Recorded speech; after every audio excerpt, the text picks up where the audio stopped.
Yes, people, welcome to another edition of From a Third Eye View on Pi Radio, hosted by myself, Flawless Mr. Take Note, and I'm joined by one of my fellow co-hosts, Mr. I've seen more in the night than you've seen in your life, aka Stato, aka Stro, aka Bloodstro. So first and foremost, Stro, what are you saying? You good? I'm good, man. Good. That's what I like to How hear, are man. you? I'm blessed. You know what I'm saying? You enjoying the weather and that? You know what I'm saying? Coming with a fresh fade. I see you, fam. You know what I'm saying? You got a fresh fade, fresh Burn. trim. You got a fresh trim, though. You know what I'm saying? Burn.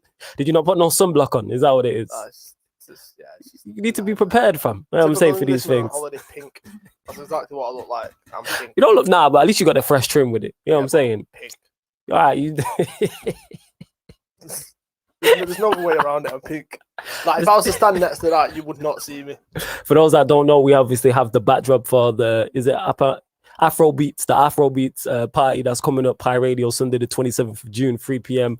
till 2 a.m. And the background of it is like orange, yellow, and pink. So Stroll's comparing himself to that. I didn't even think you look that pink. I seen the fresh trim. I was like, all right, let's go, Stro, innit? Stro coming looking and smelling like new money and that. I was like, big up, Stro. See you later to Sophie also, who handled Drive Time, the show before us, 4 till 7 p.m. Big up to everyone who is locked in. But yeah, you've been enjoying the sun, Stro, before we get into the football.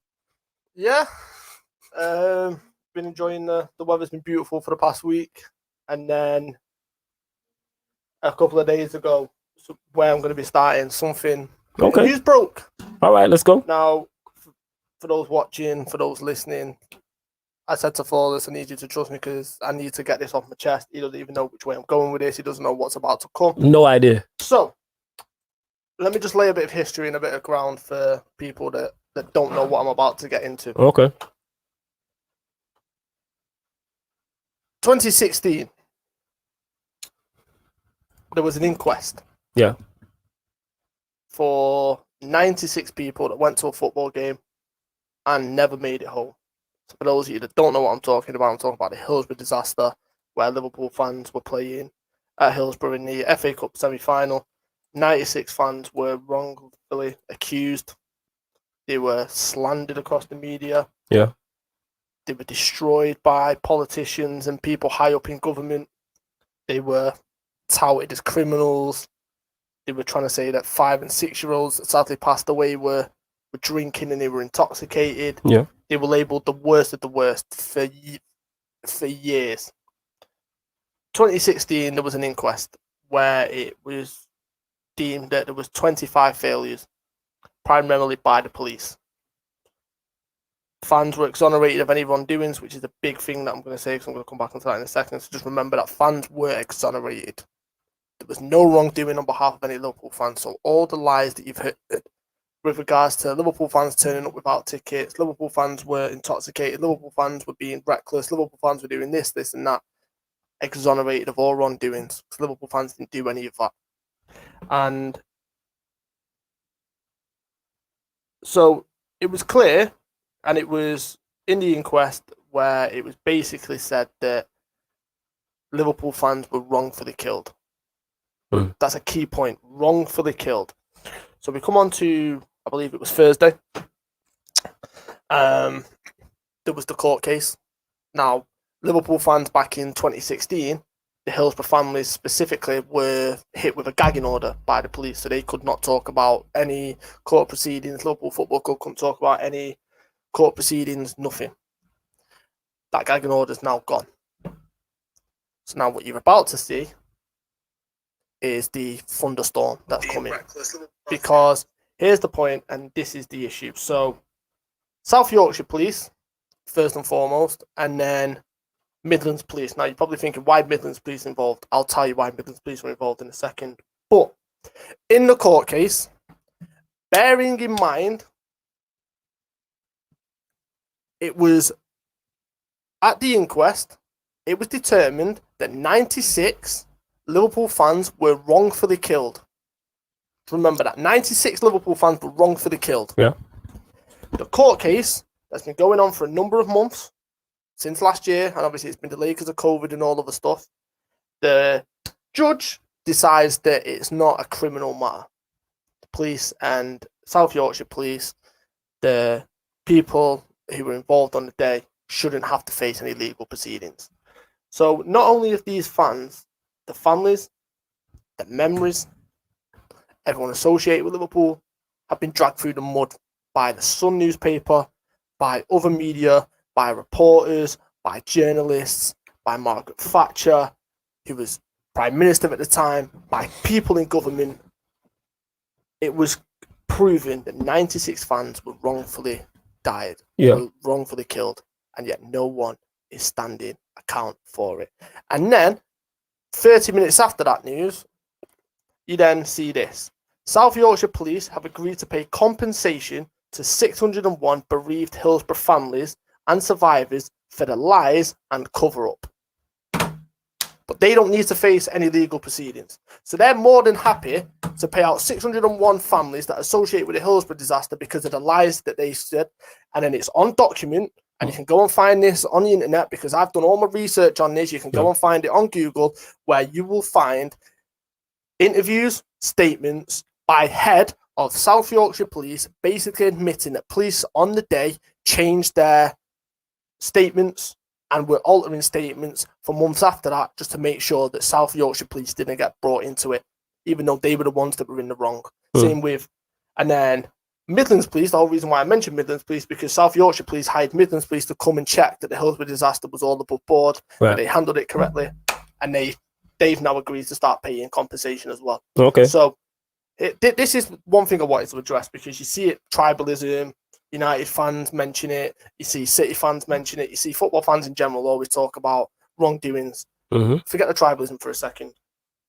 Let's just strip it back to the basics. 96 football fans, children, daughters, fathers, sisters, brothers, 96 football fans went to a football game. Yeah. They were wrongfully killed and they never made it home. And what happened after that was people in government, police, all the way up the ladder, lied, were corrupt, they changed statements, they lied in court, and it was all proven that these football fans didn't do anything.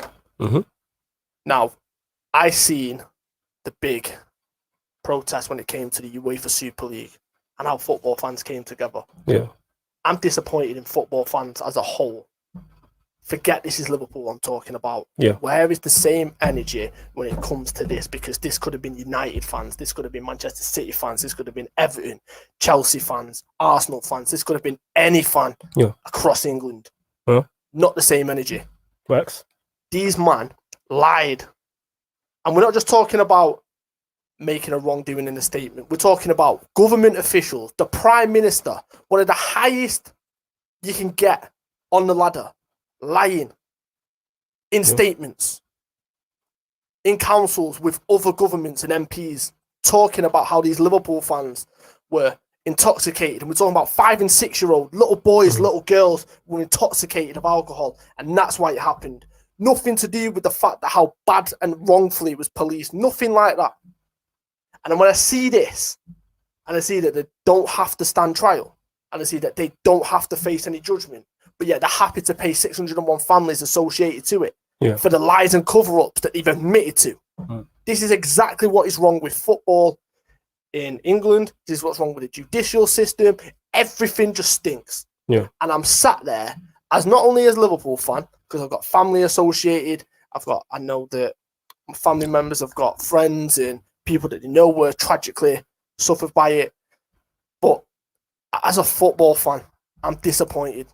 I'm so disappointed in all of it. The way it's been handled, the stigma that comes attached to it. And then you think back to these Liverpool fans, the 96 specifically. Everyone talks about 96. You don't remember the 97th. The 97th one was a man that killed himself afterwards because he suffered with PTSD from it. So there was 97 lives lost because of this one disaster.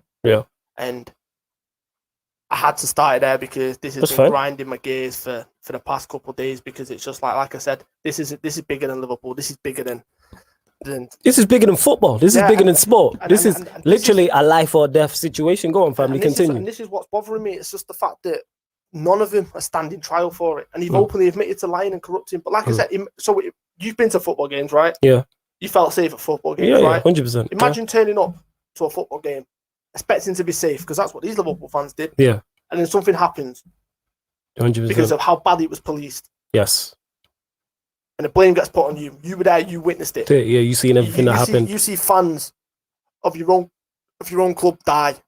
Yeah. Laid out on the pitch. Yes. Stretchers everywhere. You're trying to help fans get over, but you can't. And then you're labelled as thugs. You're labelled as criminals. You're labelled as alcoholics, even though there's 5 and 6 year old little boys and girls lying on the pitch dead. It's ridiculous. Yeah. And this is my point, is I've seen all football fans get together when it came to European Super League, and rightfully so. Oh. I need that energy now when it comes to these government officials, for the people that are in charge, because let's not forget, these are police that will go to football games and make sure that you're looked after. So when you were doing the protests, there was police everywhere. What would have happened then? Would it lie and covered up as well? Yeah.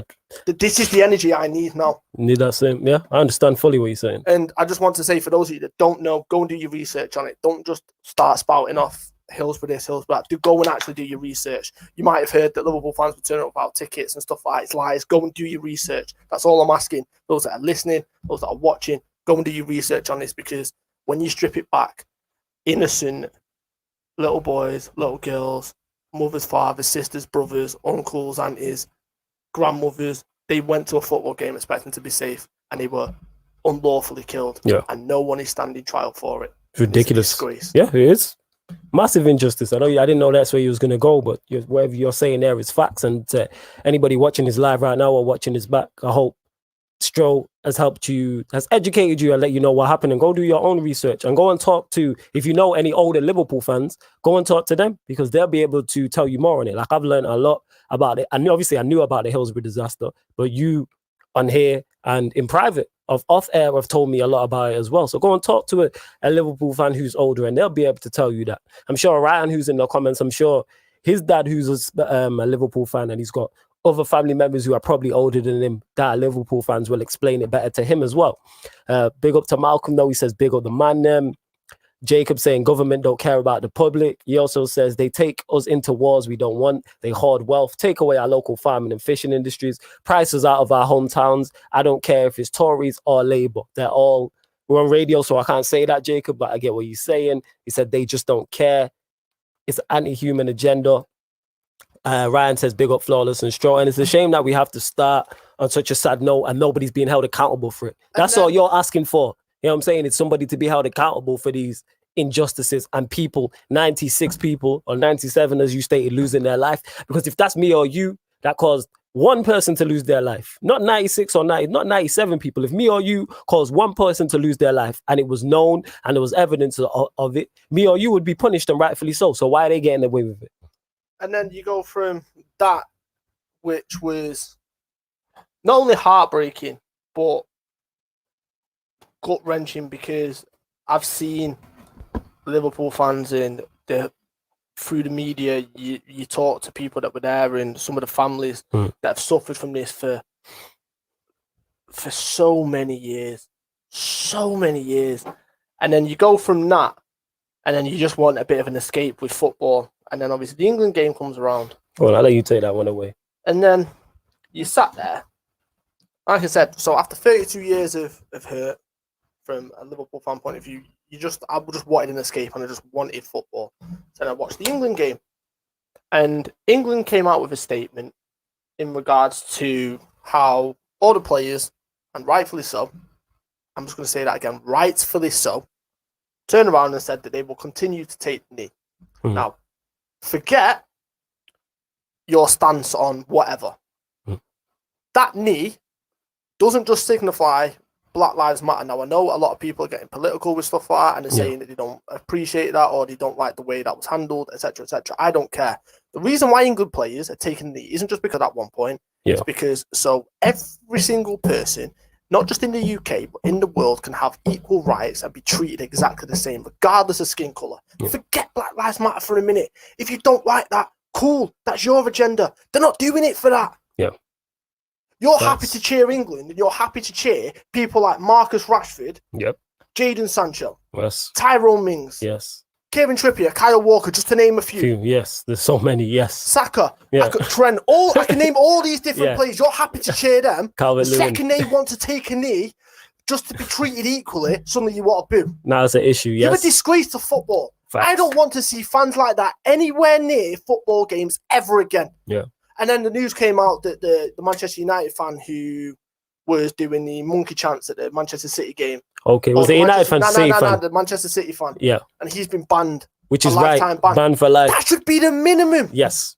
I want these man that were caught booing, because don't tell me that Riverside Stadium hasn't got CCTV cameras. Yeah. Anyone that was caught booing should get a ban immediately. Yeah. Immediately. How dare you put on an England shirt and claim that you support England when you clearly are colourblind? Because what you would see isn't a team full of white people. Yeah. It's a multicultural team, and that's exactly how it should be. That's exactly how it should be. Don't dare sit there and claim that you want England to succeed, you want England to do well, but the second they take a knee, because this is not even about them, this is about their kids, their grandkids, the future, to make sure that every single person is given an equal opportunity, regardless of skin colour. I'm not just talking about football, I'm talking about jobs.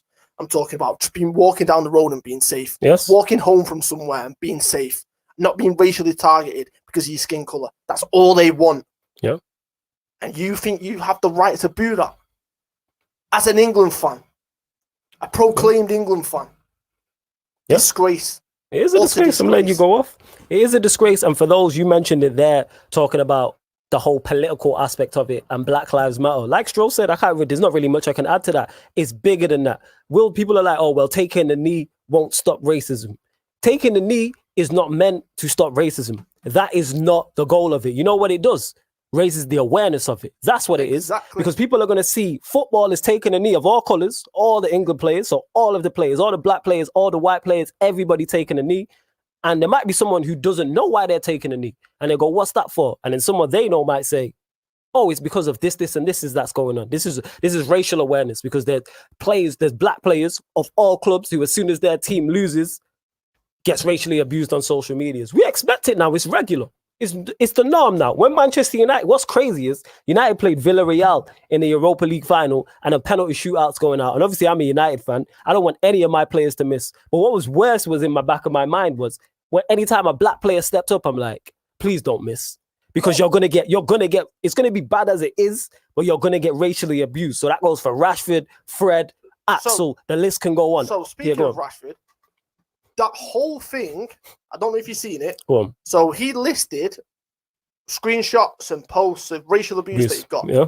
He clicked on one of the profiles. It's a maths teacher. At primary school.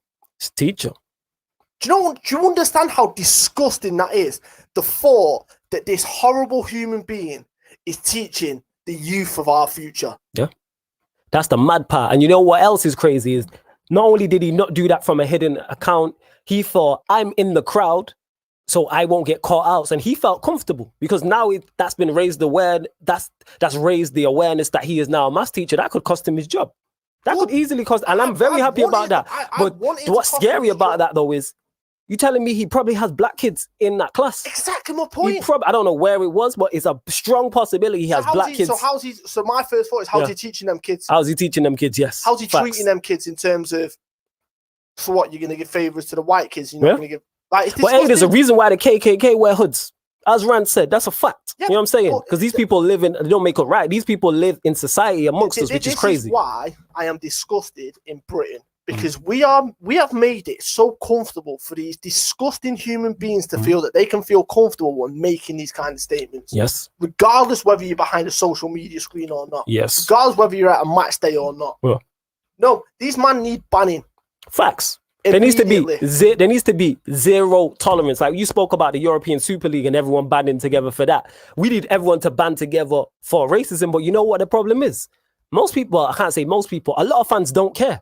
Because it's not affecting them, a lot of them do not care. Because I say this all the time. To anyone who's a racist out there, wait until your brother or your sister or your cousin gets with someone who's black and they have a kid.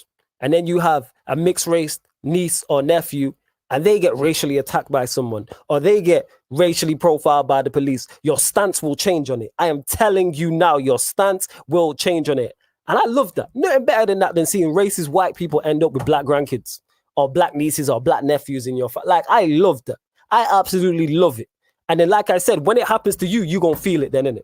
Because then if something happens to them, your brother or your sister's going to feel it. And then it hits home and that. Because this is real. But people are ignorant to the fact. This ain't the first time they booed. Shout out to Lewis. He was at the FA Cup final against Leicester. Yeah. Chelsea fans were booing it. I know. All the black players Chelsea have, you know. The amount of black players Chelsea have in their recent success, even before the ones now I'm talking, going back as Drogba and Essien and players like that.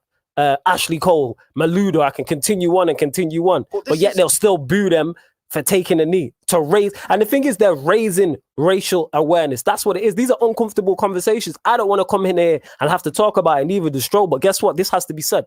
It has to be sown. It has to be known. Go on, fam. No, because this is what I find hilarious, and this is what I find so funny with regards to this conversation is everyone talks about how Liverpool fans are the most disgusting, cretin fans in the UK, and how they're criminals, they're this, they're that.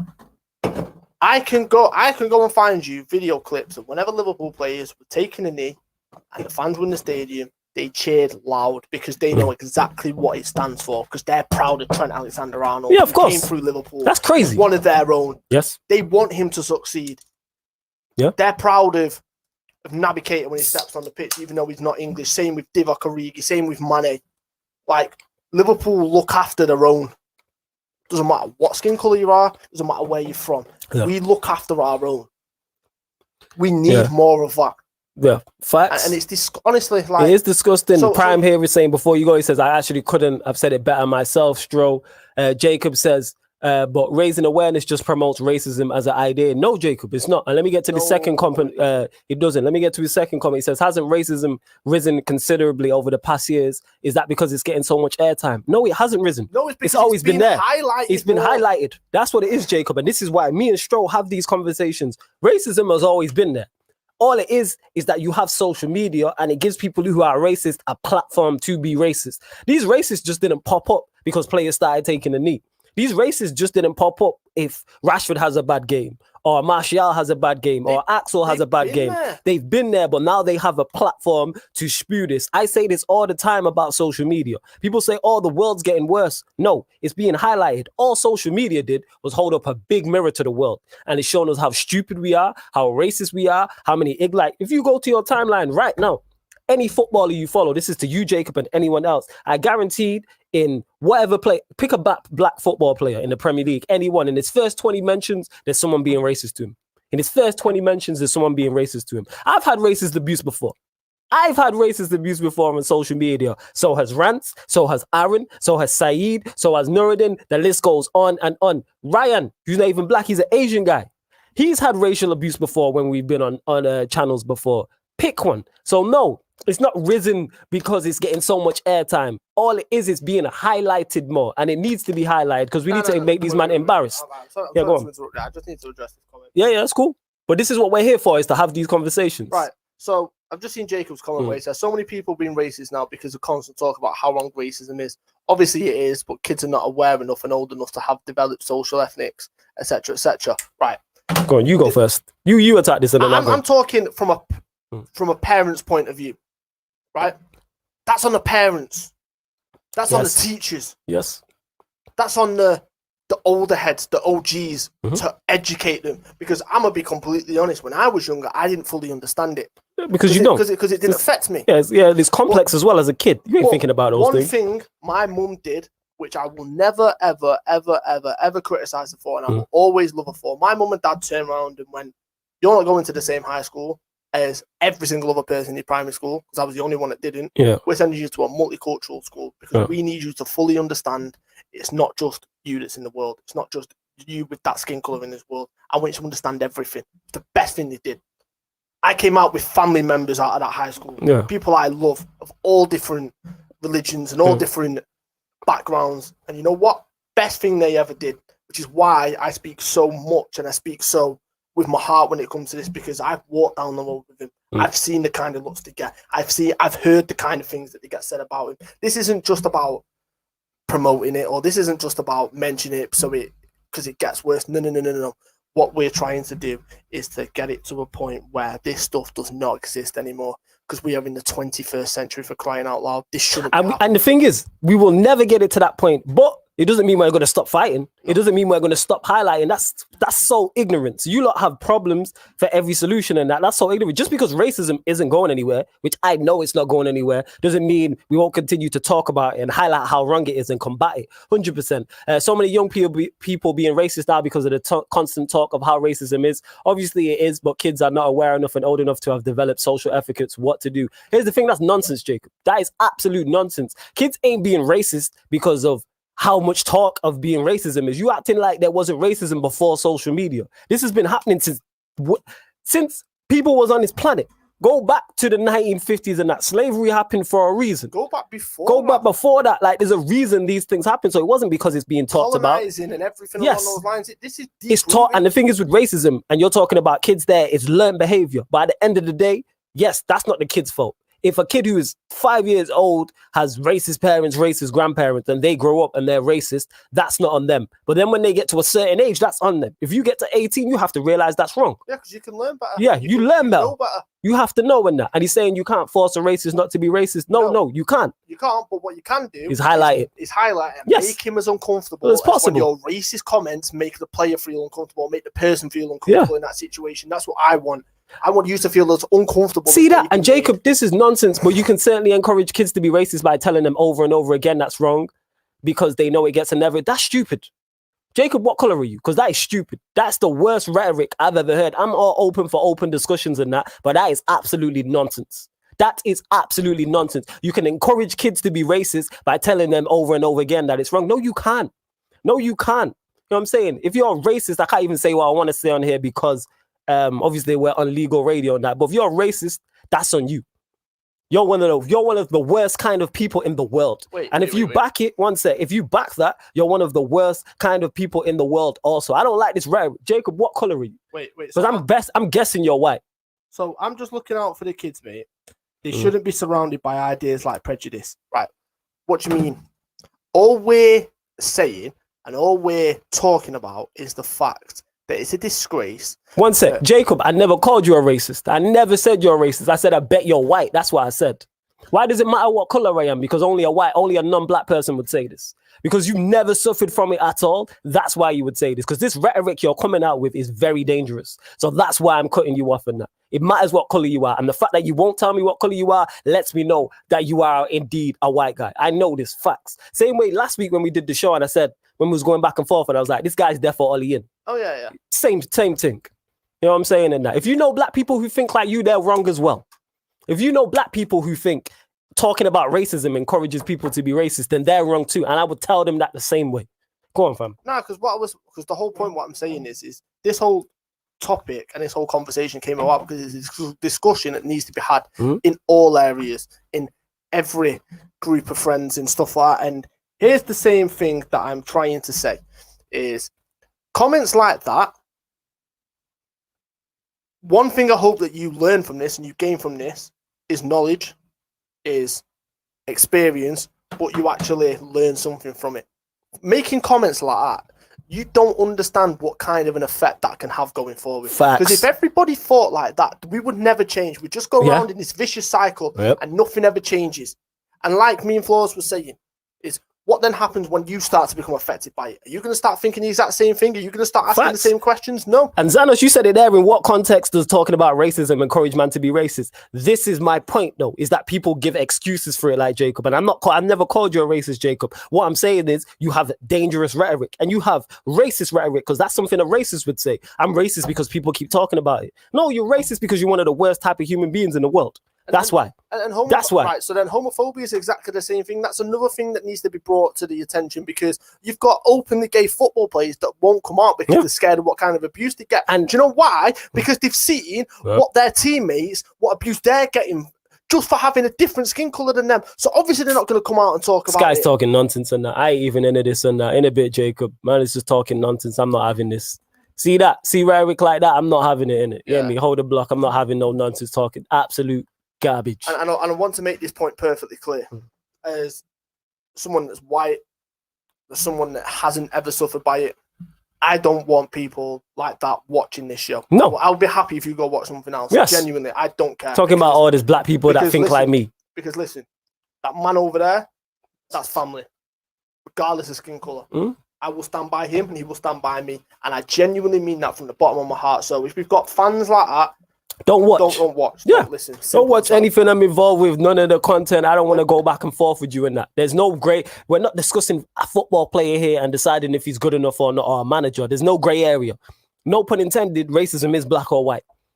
You know what I'm saying? You can't stand. There's no middle ground with this. You're either on side with us or you with them. And that rhetoric that my man had there was very dangerous. Oh, ridiculous. Very dangerous. That is very dangerous rhetoric. Because if he reproduces and have kids and tells his kids that, then what? That's a vicious cycle in that. Or talking about race, people only, what did he say? People are only racist because people have been saying it's wrong and nonsense like that. No, people are racist because they're the worst type of people. That's why. They're awful human beings. They're the worst kind in that. And that rhetoric is the worst kind as well. And then that's why I said what I said when he's like, oh, why does it matter what color I am? Because only a white person would say that. That's why. And that's no disrespect. No black person is saying that.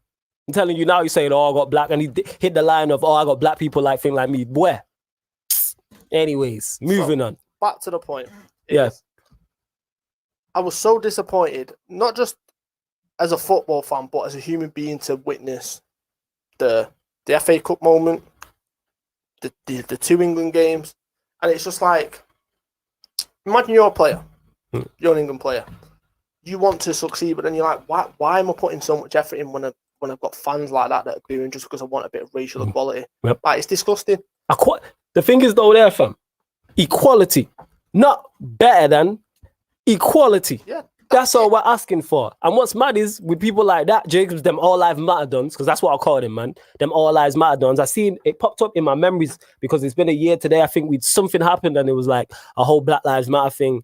And it's like your child, God forbid this never happens to anybody, but it's like your child dying and you're at your child's funeral delivering the eulogy, talking about your child passing away. And someone comes up to the podium or wherever you're stood, grabs the mic and starts talking about other kids.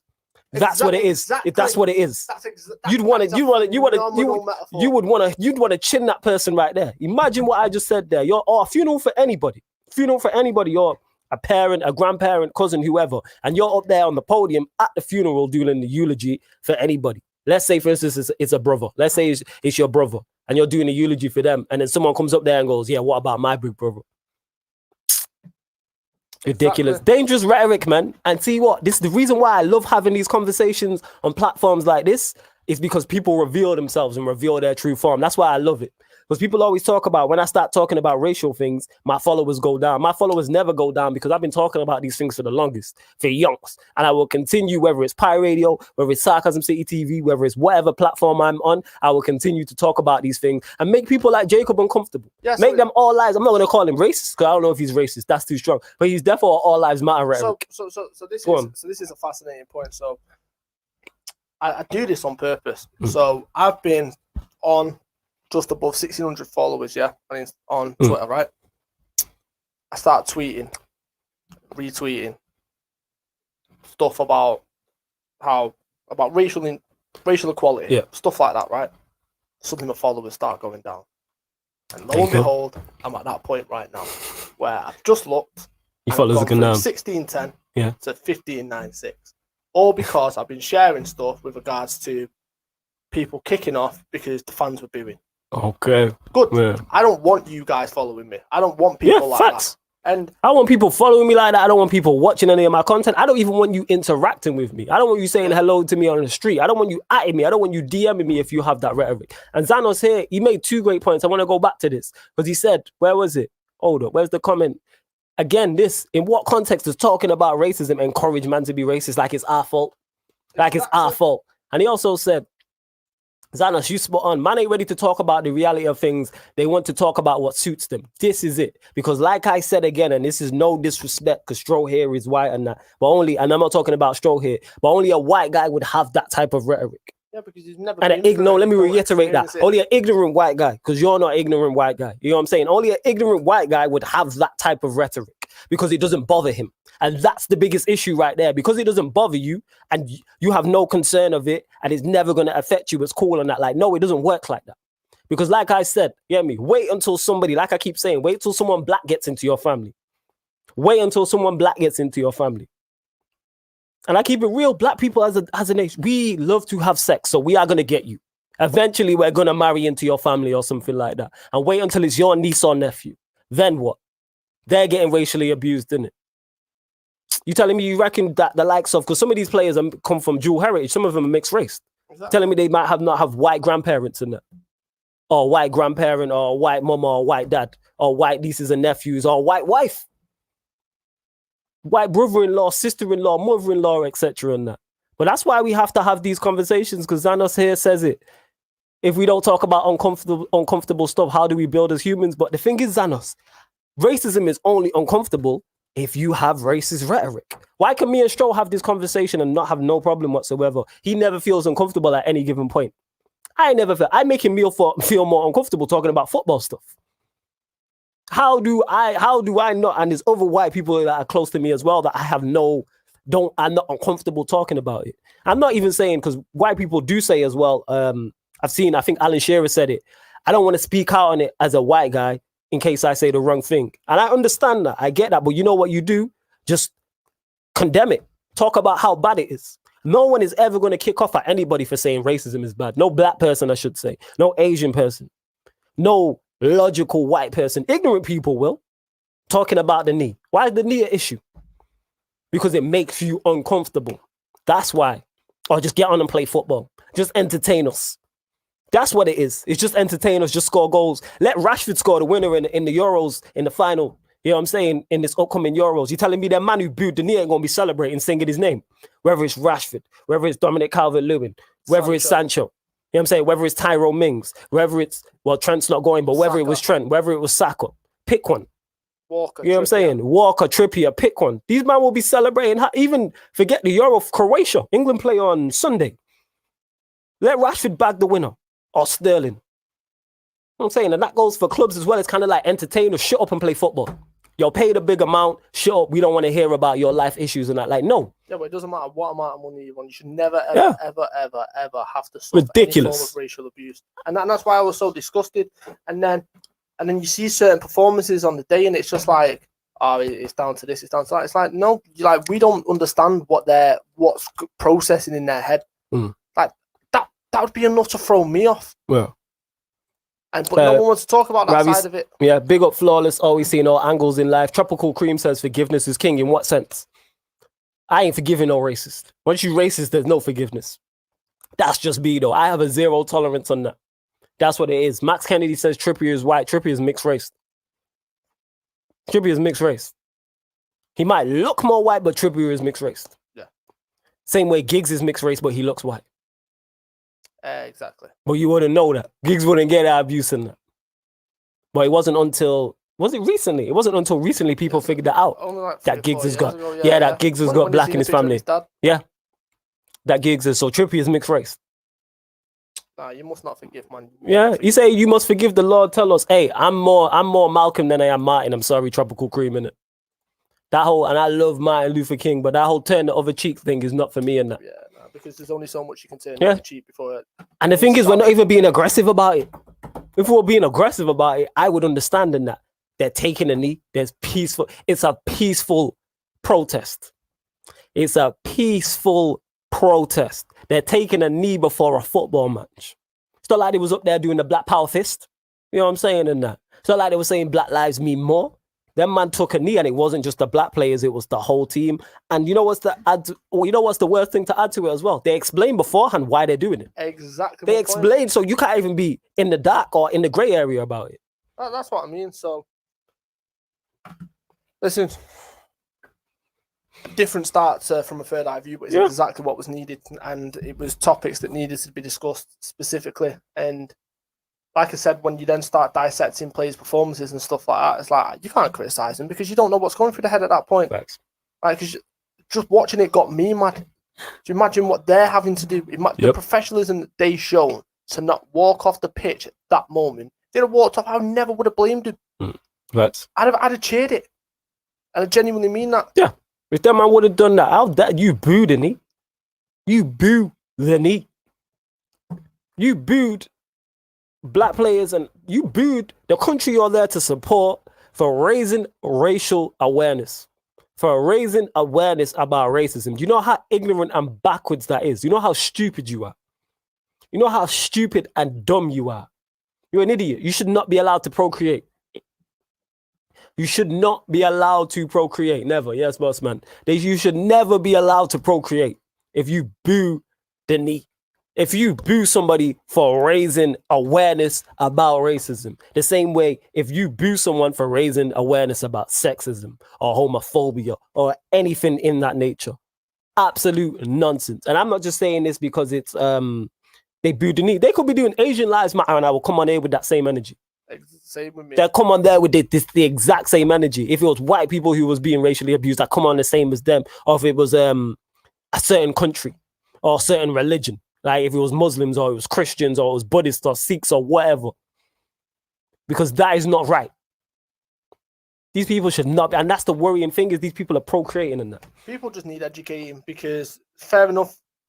See, and this is what people I don't want. Max Kennedy, I knew that you had, but again, you're saying here, I agree with them booing the knee. It doesn't mean I'm racist. One, I know you're not black.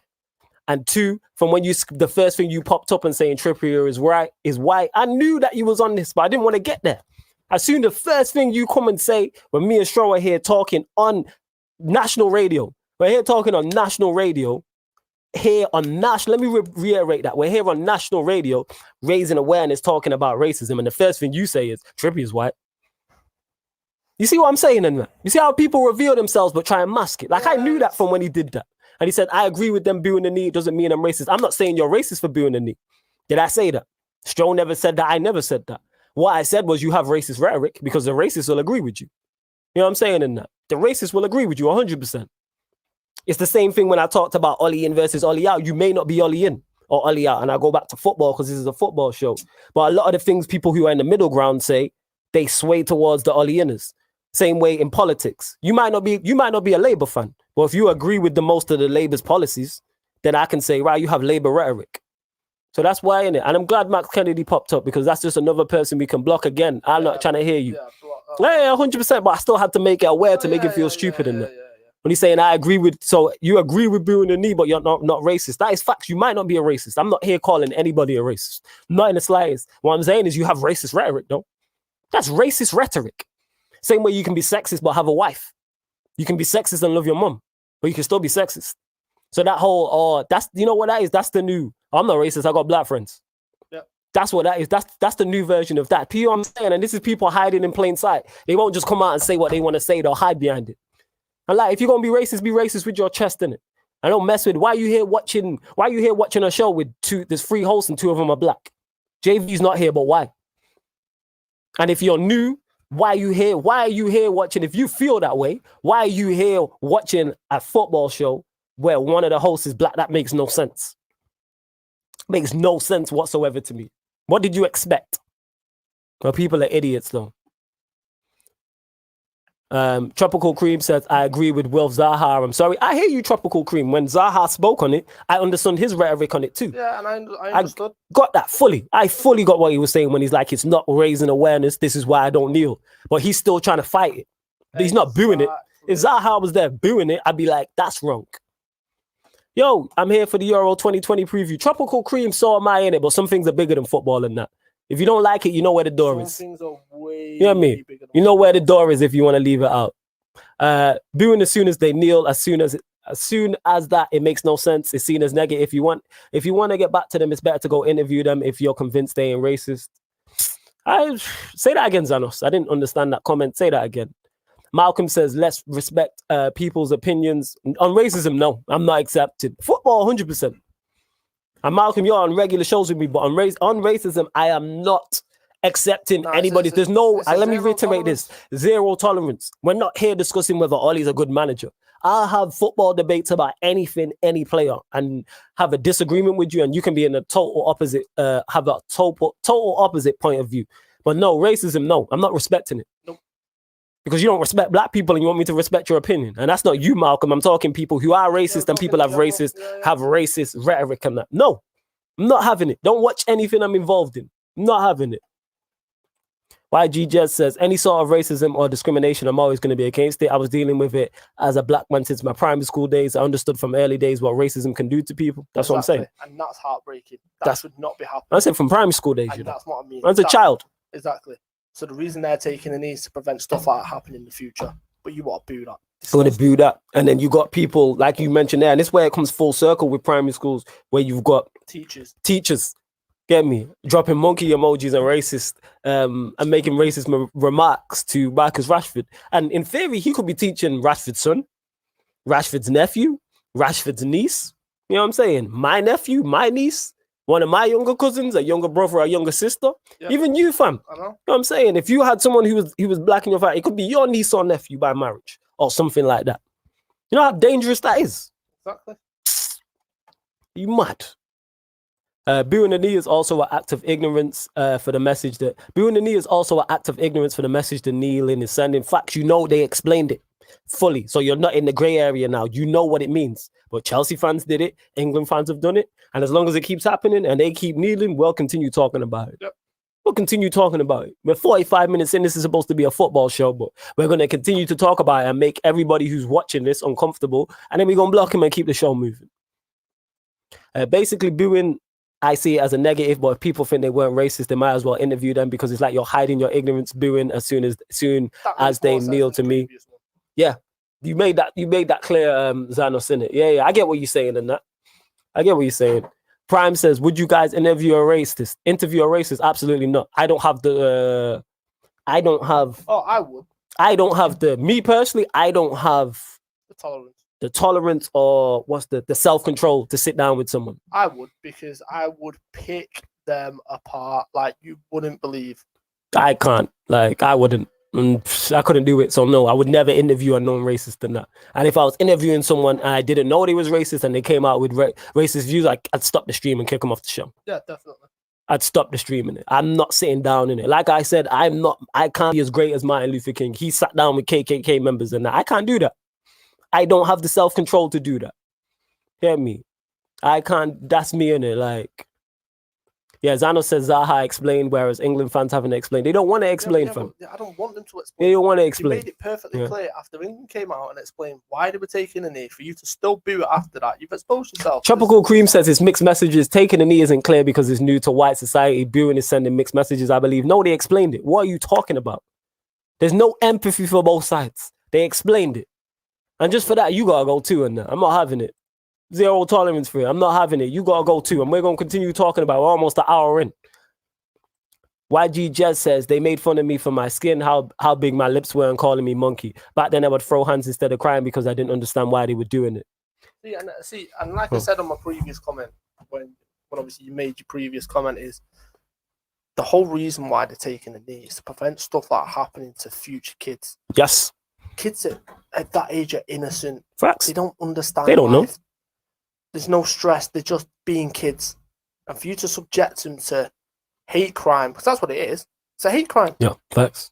You can go to prison for hate crimes. True. You can. That's a fact.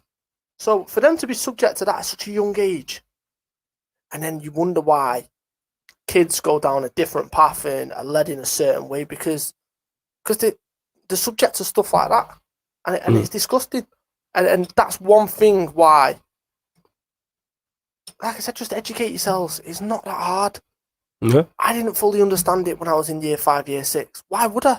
Yeah, because that's a lot to take in. You got grown adults who don't understand it. You got grown adults being idiots on here. But then, as soon as I hit year 7, and I went to a multicultural school, and I surrounded myself where I was the minority, there was only 4 or 5 white guys in my year, probably about 15, 20 in the entire school. Then I understood. Yeah, you got it. You got it. Because I had to educate myself. And it was the best thing that ever happened to me. Educate. So for those that are listening that might not fully understand it, just go and educate yourself. It's that simple. That's all we're asking. It's go and educate yourself. Yes. And put the shoe on the other foot and try and understand it from their point of view. Yeah. Believe me. And Zanos here says, for real, Stro, I always believe if you're booing, at least defend yourself if you're trying not to be racist, but they didn't at all.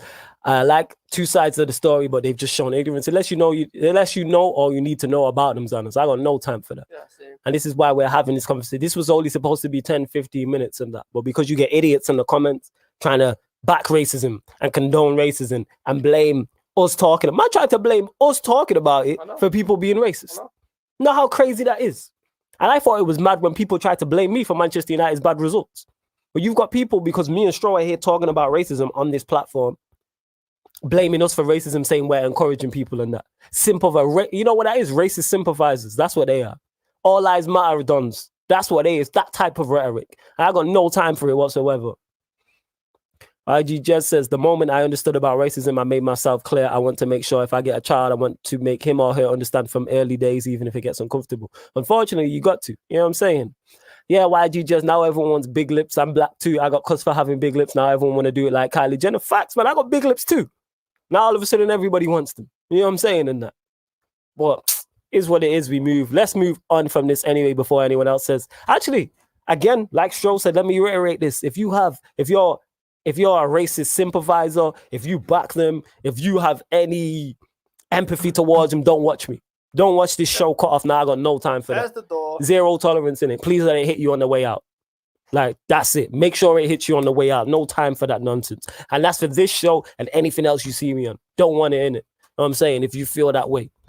Because why if it's me, if you're watching me and you're a fan of me, then I get racially abused. Now it's not okay because it's me. But if it's someone else, if it's a footballer getting booed for a knee, it's okay. Whatever, man. Idiots. But moving on, let's go to the Euro 2020. Or I don't even, is it Euro 2020 or 2021? It's technically Euro 2020, but it's been postponed to Euro 2021. I've been calling it Euro 2021, but I see them calling it Euro 2020. Euro 2020, just because it was postponed. Yeah, it's postponed, but even though it's in 2021, but we move. So yeah, preview. We'll go with England. We'll go with England. So the big talking point was Trent's injury. Now, yeah, you know what can bring those kind of injuries on? Yeah, go on. Stress. Really? Do you know what would potentially cause stress? Go on. The whole debate of not being selected or not. Do you know where that comes from? Gareth Southgate. Do you know who could have prevented that from happening? Gareth Southgate. Once again, this man left it to the last minute to leave arguably one of the generational talents in that team alongside Phil Foden and people like that. Everyone talks about his defensive deficiencies. I've proven on this show numerous times, because I've got the stats. Defensively, he's been better than Kyle Walker this season. Defensively, he's been better than Reece James this season. Do you know the only one player he wasn't better than defensively? Aaron Wan-Bissaka. And yet he's nowhere to be seen. Going forward, he's been better than every single right back that was selected. Kyle Walker, Reece James, Trippier. But yet you want to have a up in arms debate about whether he's selected or not. He's your best chance at winning games. You seen it the other night. He dictated and he ran that game from right back. Because look what happened. When he started to get space on the right-hand side, he was being doubled up, which then creates space for Jack Grealish. And look at the game Grealish had as a result. And he gets injured and it's unfortunate. Yeah. Not from a Liverpool point of view. It's absolutely great because guess when he returns? When we start our pre-season. Yeah, so for you, it worked out. As a Liverpool fan, it worked out. Yeah. But as an England fan, I'm so disgusted by the selection. I'm disgusted by the way it's been handled. I'm disgusted by a lot of things. And then you see Roy Keane. Good old Manchester United Roy Keane. Oh, we're going to get into this. I forgot about this. Thanks for reminding me. So, we're probably going to have opposite views on it, but go on. You come out with a comment. It was great. But, yeah, no, I found it hilarious. But then I stopped and thought about it for a second. And I just thought, just so biased there. Because you signal out one player. Not just any one player. Liverpool captain, Jordan Henderson. Yeah. I don't understand why he's been selected because he's not fit. What does he do? Card tricks. Quizzes. Sing songs in it. When bearing in mind a certain Manchester United record transfer fee holding for a defender centre-back has been selected by England who isn't fit. Yeah, I heard that. So where's the same energy, Roy? Marcus Rashford only just played and he was selected and he wasn't fit. Where's the same energy there? Nowhere to be seen because he's a Liverpool player. Just say it how it is. Just say you wanted to make a dig at a Liverpool player. Cool, I'll accept that. Yeah, he did. He wanted to make. Then don't sit there and not address the fact that Harry Maguire has not played and will not play against Croatia because he's been selected and he isn't fit. Yeah, you're both right. He's the same energy. Yeah, he's right in what he said at Henderson, but what you're saying is right. 100% right. But what you're saying about those two is right. Yeah. Don't then just go for Henderson. Mention Maguire as well because all this comes from Gareth Southgate. Yeah, this is and his selection. As Malcolm called him, Ole Gunnar Southgate. You know them way their blood. This comes from Southgate. All of it. Every single bit of it. Well, it does. And it stinks. It does. Now, because, and this is the frustration, is, and I'm not biased aside, complete biased aside, England's best 11 involves Trent. And you want to debate for months about whether you're taking him or not. Yeah, you shouldn't have done that. Yeah, I hear you. And you want to leave it to the last minute to decide that actually, because of this 26 he's in. You're going to take 4 right backs. Excuse me? Yeah. Kyle Walker's not played half the time. Yes, he won the Premier League and got to a Champions League final. Congratulations. Why did he win the Premier League though? Because that Cancelo at right back. Yeah, that's true. Fair point. But yeah, you want to select Kyle Walker. Kevin Trippier 100% deserves to be there. I'm not disagreeing with that. Reece James, I like a lot. He's got a lot of developing to do. But everyone talks about how Reece James is a better defensive defender than Trent. No, he's not. Stats proved it this season. No, he's not. He's not better going forward either. Not a better crossover the ball. I think he is a phenomenal talent. I think he will grow to be a great player. Yeah, I think he's a very good right back. Yeah, I agree. But to stand there and say he's the be-all and end-all and he's the best defensive right back no, he's not. Trent proved it. So everyone talks about Trent's deficiencies. Yeah. Let's just talk about Liverpool's system for a second. Okay. What's the difference between Reece James' system that he's playing in and Trent's system? Reece James has got a third centre-back on the inside. He's also got a man that's tracking back and helping him. Trent doesn't have that. True. Trent's not had that this season. Salah doesn't get back. We've seen it. I've talked about it time and time again. Yeah, we know Salah don't. There's no Jordan Henderson, which means what? He's more exposed. Yeah, exactly. And he's still coming out with better defensive stats than these players. What are we doing here, Southgate? Where have you done your coaching badges? I don't even dare say the FA because clearly they're not working. What are we doing? He's genuinely, he has been the best right back in world football. It's not even up for debate. This man won the Champions League, played in the Champions League final, and pocketed Ronaldo. Go and watch the game. Tell me what Ronaldo did in that game. I'll tell you who did do something in that game. That was Karius. Yeah. What happened? Gareth Bale did something in that game. Yeah. Name me something Ronaldo did. Apart from pick Salah up because he was crying after he injured his shoulder. And Ronaldo is my GOAT. But for Trent to have a performance like that at that age, in a Champions League final, to then the next season, go and be a catalyst in the semi-final with the assists, came out with one of the best moments in Champions League history. Yeah. Corner taken quickly. Your right back could never. Don't dare. And then the final, we go on and win it. And then the season after, he's done something which the likes of Steven Gerrard, Xavi Alonso, and some of the Liverpool greats failed to do. Yeah, Torres, Suarez. Go on and win the Premier League with Liverpool. And what did he do in that season? He broke the defensive record assists. The assist record for a defensive player. And you're honestly up in airs because he had a rough patch in the season. So who else had a rough patch? Who? Half the England team. What are we doing, Southgate? Like, what are we playing at? Am I wrong? You're not lying still. You're not lying. I love Rashford as a player. Has he not gone through it this season? Yeah, he's had poor parts of the season. Harry Kane, has he not been through it at times this season? He's been injured, yes. Yeah. The whole back line's been through it. Stones has been through it this season. Connor Cody, lo and behold, has been through it this season because Wolves have been terrible. True. You were going to select Eric Dyer. Don't even get me started on that. Yeah, man. At least Eric Dyer didn't make it. Kyle Walker, penalty waiting to happen. Luke Shaw's been through it this season. Chilwell's been through it this season.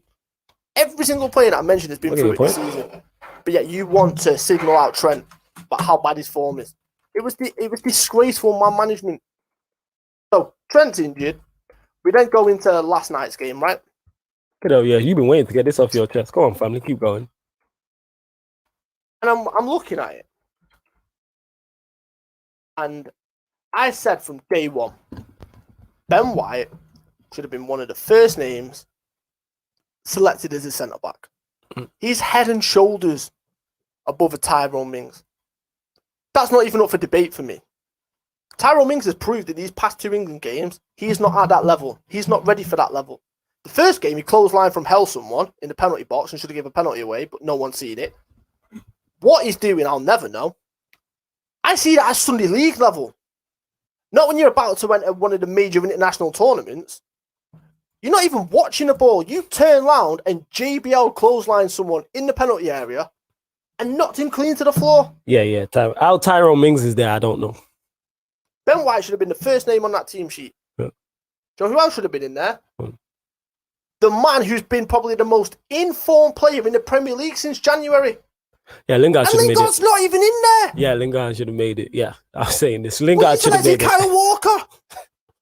For what? You're always on Walker's case. No, because genuinely, what's he selecting him for? What does he bring that Reece James doesn't bring? What does he bring that John Stones doesn't bring? What does he bring to the table apart from a penalty? Nothing.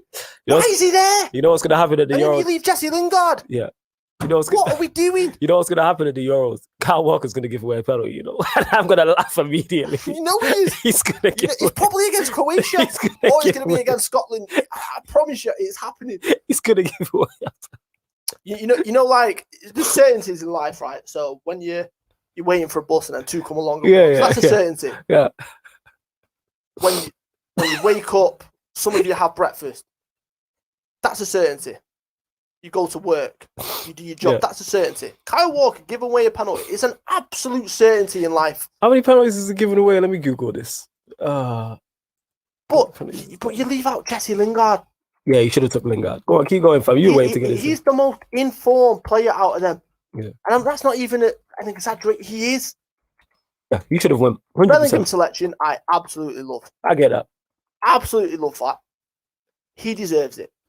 I get that. But what?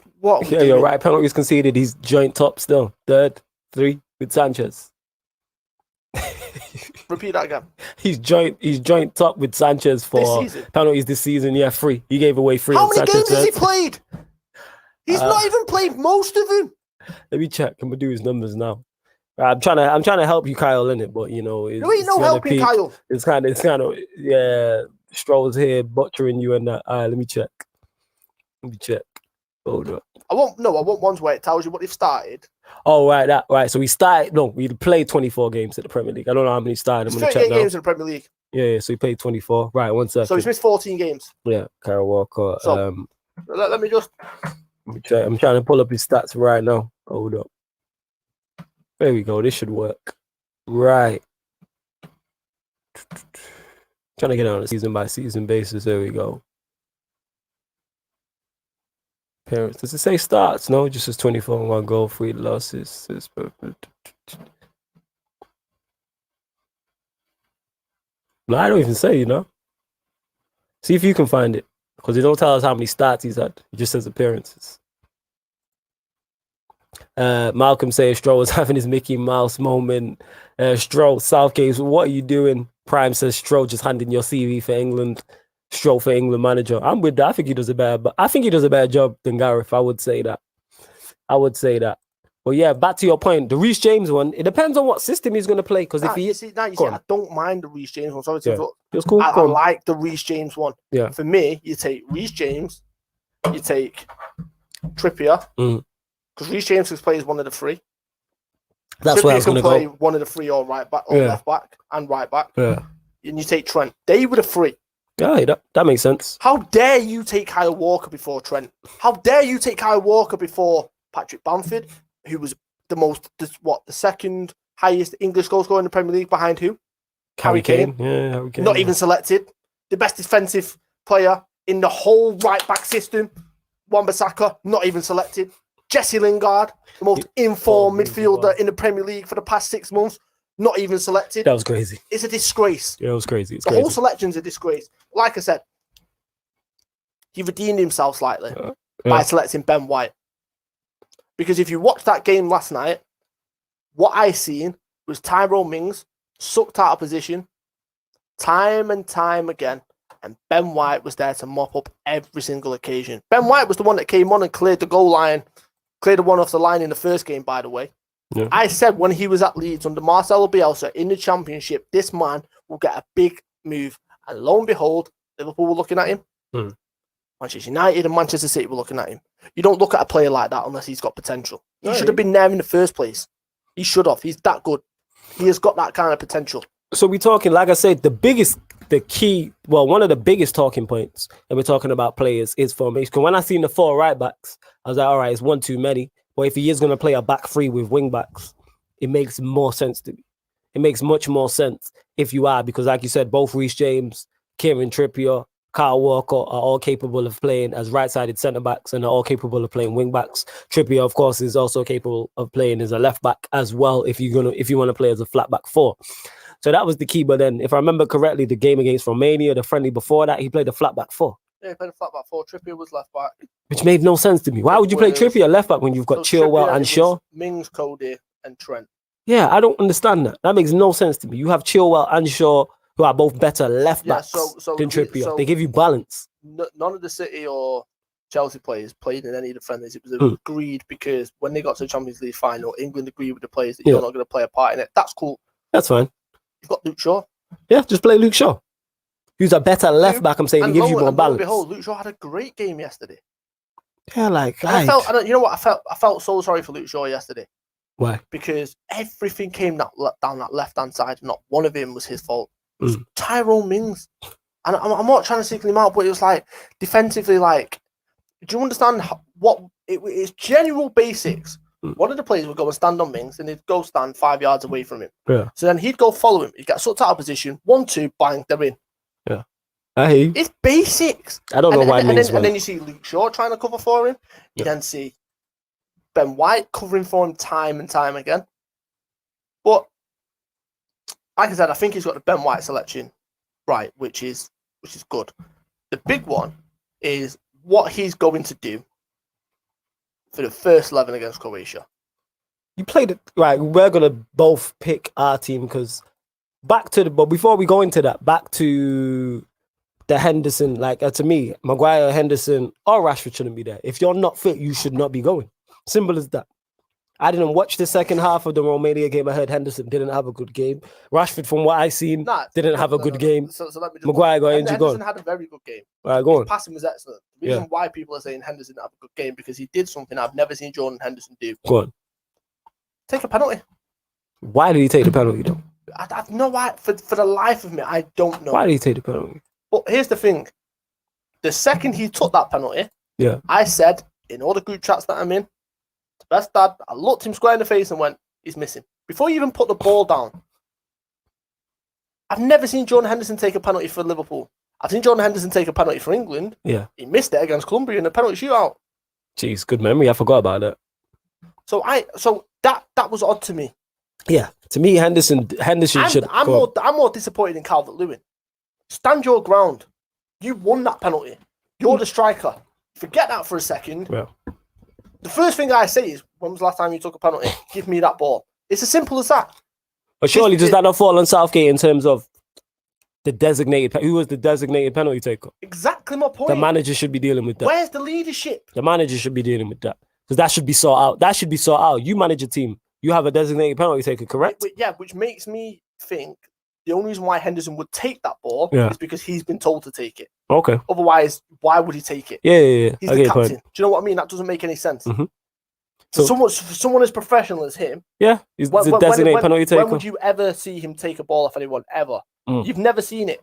So when I seen it, I thought, that's weird, unless he's been told to take the penalty. Mm-hmm. But why would you tell Henderson to take the penalty? I understand. I hear you, fam. Is it? Are we just running a circus? Is this what we're doing? It is, but Henderson shouldn't have went. Like I said, Henderson shouldn't be there, and that's not because I don't rate him that highly, but he's not fit. Same way Rashford shouldn't be there. He's come out and spoke about injuries he's got. If you're injured, don't take him. Maguire's not fit. To me, those three shouldn't be there. Into space of Henderson, Rashford, you could have took Lingard. You take Lingard, you take Ward-Prowse, Here's the thing. and you take Konza. That's to me. Or Tomori. Go on. For however many years, me, you, Talk specifically, been going back and forth about the Henderson argument, right? I turned around on many occasions and said Manchester United could do with a midfielder like Henderson in terms of leadership and stuff like that. Yeah. When the whole European Super League thing came out, to see both you and Talk say, I know exactly what you're talking about now. Yeah, 100%. Like that's a win for me. Because you understood what I was trying to say after years of going back and forth about him. I agree. Yeah. Henderson hasn't kicked a football since the Merseyside derby back in February. It's a risk taking him. Yeah, he shouldn't go. So I understand why Roy Keane came out with that comment. Yeah. Just keep the same energy. Yeah, he should have mentioned the other ones. I don't know the context in which it was said, but he should have mentioned the other ones. But here, obviously, the goalkeepers: Henderson, Sam Johnston, Pickford. Well, it was Trent. Well, obviously now he's injured. But Chilwell, Cody, Reece James, Maguire, Mings, Shaw, Stones, Trippier, Kyle Walker. Yeah, so it's Ben White now. Bellingham, Henderson, Mount, Calvin Phillips, Declan Rice, Dominic Calvert-Lewin, Foden, Jack Grealish, Harry Kane, Rashford, Saka, Sancho, and Sterling. So, one thing that stands out immediately is midfield is light. Yeah, but then what system do you play? To me, you have to go with the back three. Yeah, so I agree. But then here's the problem that England are now going to face. Is if you play the back three, that means you then got to play two in the middle and three up top, right? Yeah. Who are the two in the middle? That's the big one, because for me, I know who I play. But it depends on it depends on how you're trying to set up and who you're playing against. But I have an idea. For me, yeah, go on. I'm talking, if everyone's fully fit, Henderson's the first name in that midfield, because he's played in the bigger matches, he's got the bigger experience, and he can manage that. So if, for example, you were to play a Bellingham next to him, Bellingham would be fine. Henderson doesn't stop talking. You've seen it. Well, you didn't see it. You've seen it yesterday. Henderson comes on the pitch. First thing he does, screaming at everyone. Tempo. Let's up the tempo. Grealish, up the tempo. And look what happened. Tempo got upped immediately and we looked like a better team. Because you had that kind of influence. But then here's the problem. You've then got Declan Rice, who I can see him going with them two, which is a... What, Rice and Henderson? Yeah, it's a big mistake. You don't like Rice and Henderson? No. Why? Mistake. Because Henderson's not fully fit? That, and because they're too similar in terms of the job that they do. They will pick up pockets of space defensively, which the other one would pick up. I'd go with Bellingham and someone. It depends on what you're trying to do. If you're trying to be a bit more defensively solid, you go with Rice and say a Calvin Phillips, for instance, or Henderson, even though he's not fully fit. But if you're trying to be a bit more offensive, you go with a Rice and a Bellingham, a Rice and a Mount, or a Phillips and a Mount. Like, it depends what you're trying to do. For me, Phillips is a better defender and a better midfielder than Declan Rice. To me, there's not too much. I'm reserving judgment on both of them because I'm not seeing enough of them to make. But I don't understand to make an accurate judgment. But from what I've seen, the little bits I've seen of both of them, I don't understand the hype. But that's the options you have. So not just saying this, I've seen Phillips live. Yeah, I've watched a lot of. Yeah, I know you're a big fan of Calvin Phillips. Yeah, he's got a passing range which not many midfielders in England have. Okay, he can unlock. Ooh, Don KJB says, are you watching Germany right now? 3-0 in the first 25 minutes. German machine are crazy good. Sorry, France.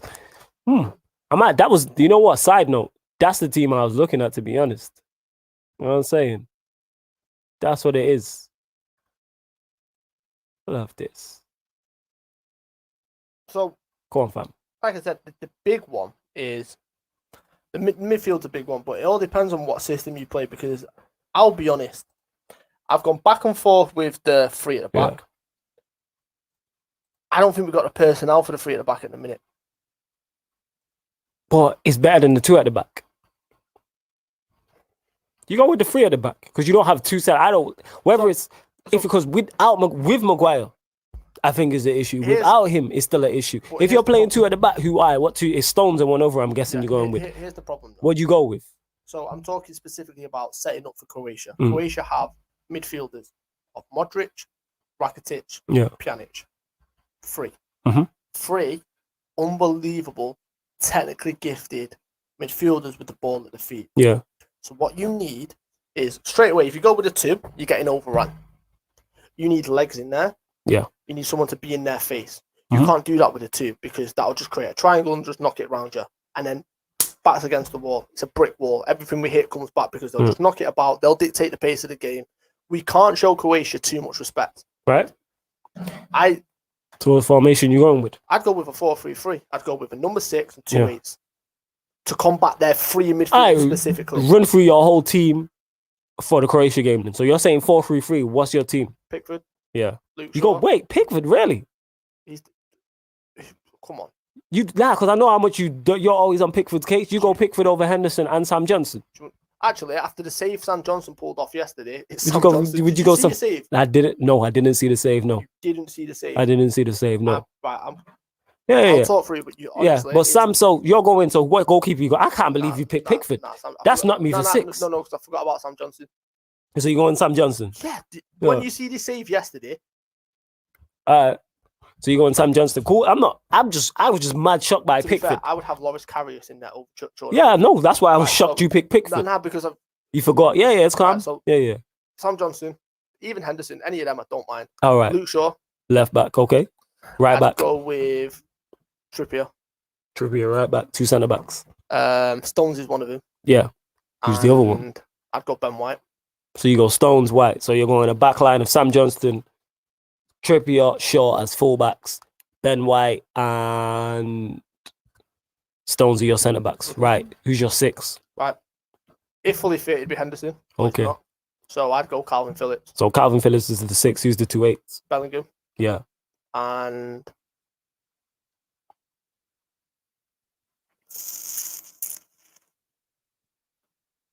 Foden or Mount. So Bellingham or Foden or Mount. So 6 is Phillips, Bellingham, Foden or Mount. All right. And who's your left and right sided players? Left winger, right winger. Grealish. Yeah. Harry Kane. Mm-hmm. And then for me,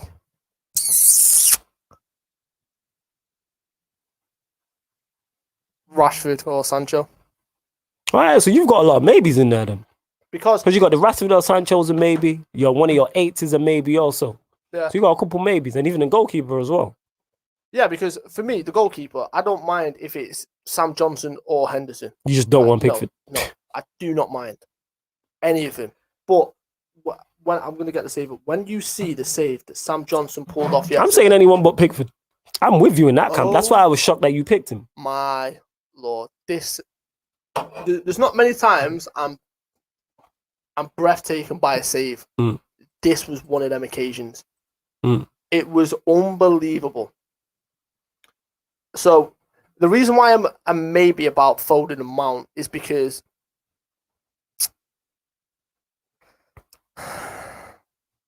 Go on. Is it a risk putting Foden in because I want Bellingham in? Is that too inexperienced for the Croatia midfield? You know. But the thing is, even if you go with the experience, the quality is not there. Yeah, and Prime says Kovacic, not Pjanic. But yeah, even whether you go with the quality, that's what I mean. Whether you go with that's what I mean. Kovacic as well. That's why it doesn't matter to me. You have to give these players. People say these players are inexperienced, and you're right. But the only way they're gonna get experience is to play them. This is why I play. You're telling me Bellingham's good enough to play for Dortmund, who are trying to win the Bundesliga, and we're going for the Champions League, and he's starting and playing. He played 20-odd games for them. So why not play him? And then this puts him in better. It could put him in better. What's it called? One sec. Let's see the save. Oh, yeah, that's a good save still. No, watch the replay again. That's a quality save, isn't it? Like I said, there's not many times I'm breathtaken by a save, but yeah, to get up, when it hits the shot and it hits Mings a reflection, not only to get up, to get a hand that strong. And I got struck with power as well. To get that strong of a hand, and he had no right saving it. Yeah. Because in real time, the power that the shot generates, Yeah, Pickford, I agree with you, YG. Just Pickford wouldn't have made that. But yeah, the only way to get these players experience is to play him. Yeah. Bellingham playing in this tournament, what that could do for his confidence and him going into the next World Cup, the Euros after, the World Cup after, the Euros after that. What I'm saying is I've got Bellingham in there. The reason why I'm putting him maybe about Mount and Felix is because it's that too inexperienced to play both of them. I'm not talking about Oh, for the right, future. okay. I'm talking about for this specific game against a Croatia time that's Croatia. We're not just talking about any Croatian midfield. Modric, Yeah. 3 back-to-back Champions Leagues, Mhm. La Liga titles, Yeah. Rakitic, back-to-back La Liga titles, trophies, won everywhere he's been. Yeah. Quality plays. Kovacic, Champions League winner now. Yeah.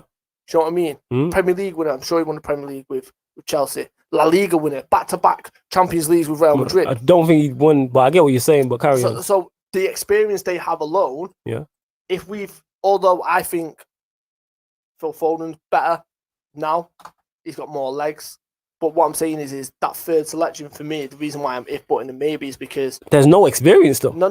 But what I'm saying is it's like you have to get the balance right in that midfield because otherwise it'll 100%. fall apart. And this is my managerial side coming out, as you Okay. can tell.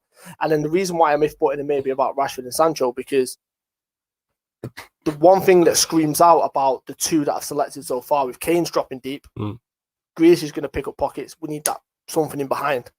So that's the reason I've gone with them two. But it's like, which one? For me, I'd probably say the reason why I'm if-butting maybe because I don't know how fit Rashford is. Yeah, that's why I wouldn't play Rashford on, to me. And I get your point, but the reason why I'd go with the back three is because I think even with the team you've got, I think Croatia dominate possession anyway. It's catching them not so much on the break, but set pieces, which was important for England in the last World Cup, the last major tournament they was at. Set pieces will be vital. And with Trippier, who you played there, he's got good delivery. You have the two centre backs. You have Kane also, who are capable in the air as well. So if you had to go, I'd probably go Henderson in goal. I'd play a back three. What would be my back three though is the problem.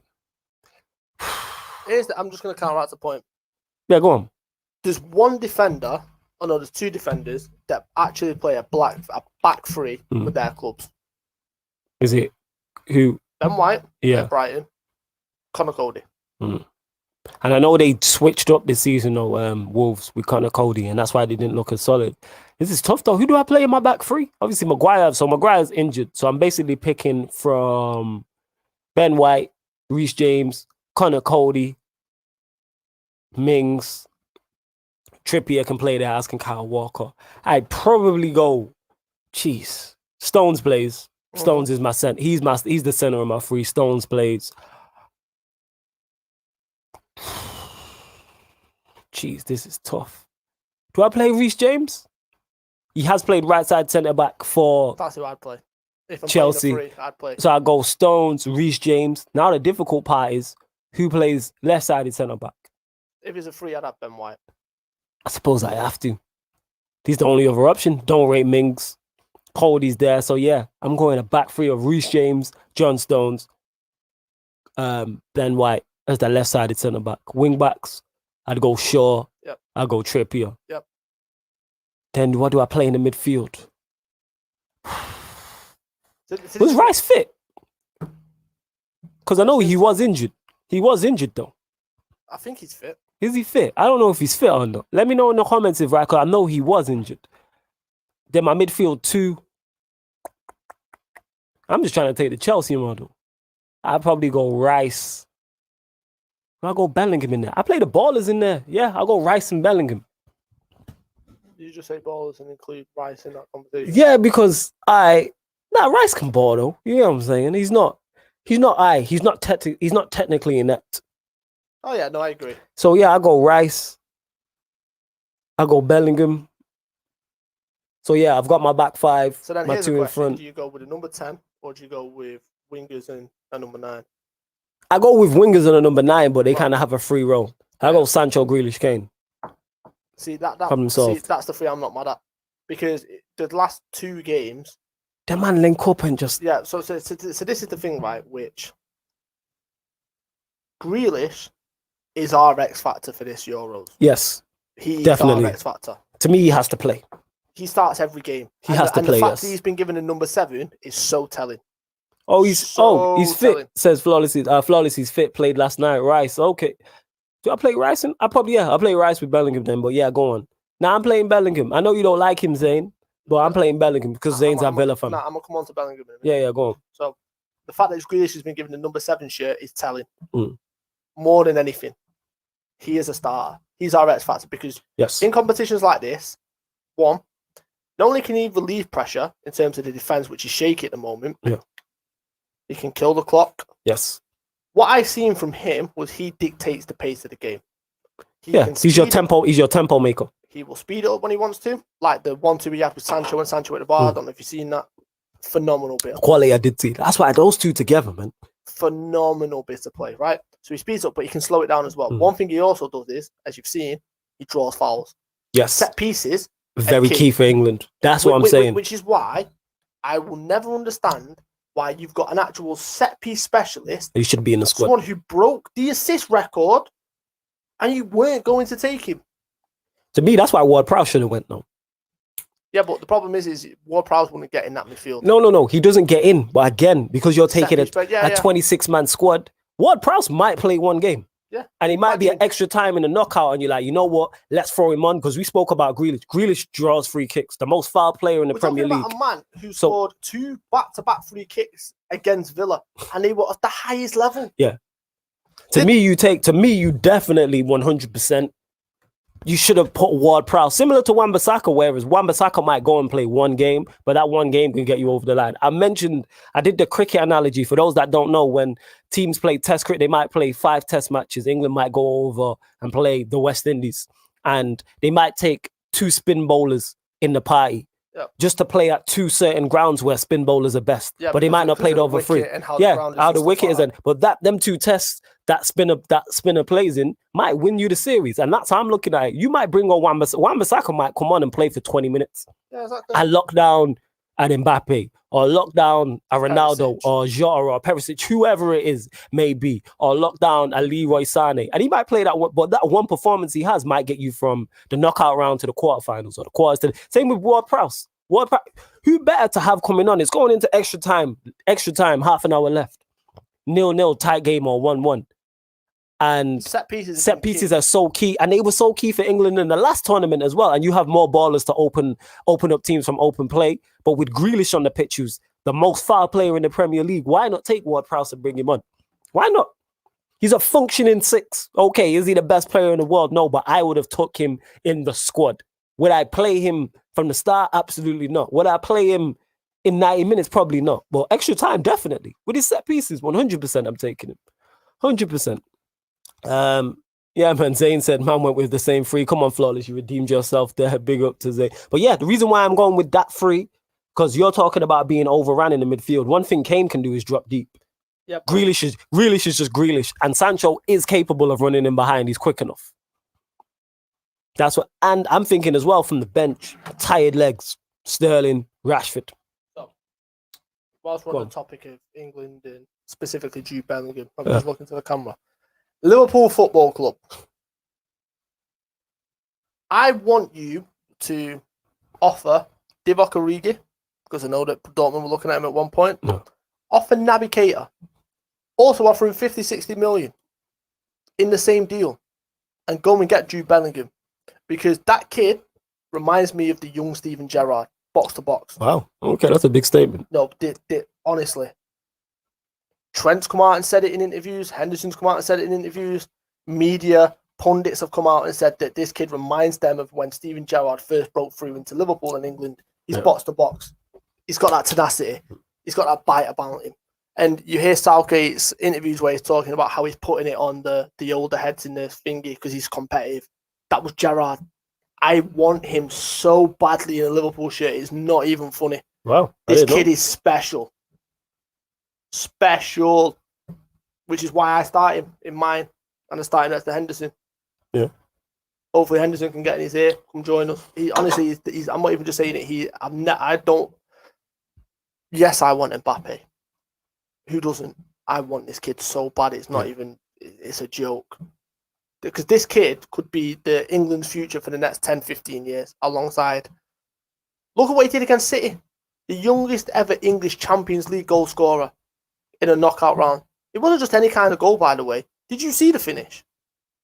Who's finished? Bellingham against City in the quarterfinal. Oh, yeah. Did Bellingham a quality player from? Yeah, 100%. And then obviously you laugh at the time when you hear that Birmingham are retiring his shirt number. It's like, what? Yeah. And then you watch him. And you're like, that's still a bit much. But no, it is. But then I understand because they know what he's going to be in the next 10 years. I don't want that in a City shirt. Mm. I, Lord have mercy, don't want that in a Manchester United shirt. He honestly, he's that good. Don't want it. He is ridiculous. The talent that this kid has in the ceiling that this kid has in terms of his potential is through the roof. And this is why Southgate is missing the biggest trick, because with this squad, they might not be ready now. But you've got the World Cup next year. This is my point: is you use this together. You use this to give them experience. This is why I play your Bellinghams. Yes, this is why you play a Bellingham, a Rice. We're gonna find out how good he is. This is why you play these men. Prime asked me, he said, why not Luke Shaw left centre back in a free? For two reasons. One, because I think you don't get the best out of him going forward, and he's been very good going forward for Manchester United this season. Two, if you're playing a back three, I don't like to have two full-backs / centre-backs in the free. You've got Reece James over the other side, and that's why I would have a Ben White there, or Connor Cody, or someone else, Prime. Oh, because he wants Ben Chilwell in there. Chelsea. Oh, the thing is, though, Prime, say you was chasing the game or something like that, and you move Luke Shaw to left centre-back, and you play, then you could play Saka as a left wing-back. And speaking of off the bench as well, with Rashford, Sterling, Saka, you have they're three quality options off the bench. That's pace you don't want to see with 20 minutes to go. Even Calvert-Lewin, he could just put himself apart. Yeah. That's pace. Did you see his leap? Did you see that header? Yeah, that's what I'm saying. Did you see that? I think he's still coming down now. That's my Dominic Calvert-Lewandowski in it. You know what I'm saying? For Ballon d'Or. Hold on, can I just say, did you hear the stats? What was the stats? What's that? He scored like 3 goals or 6 goals since Christmas. Who?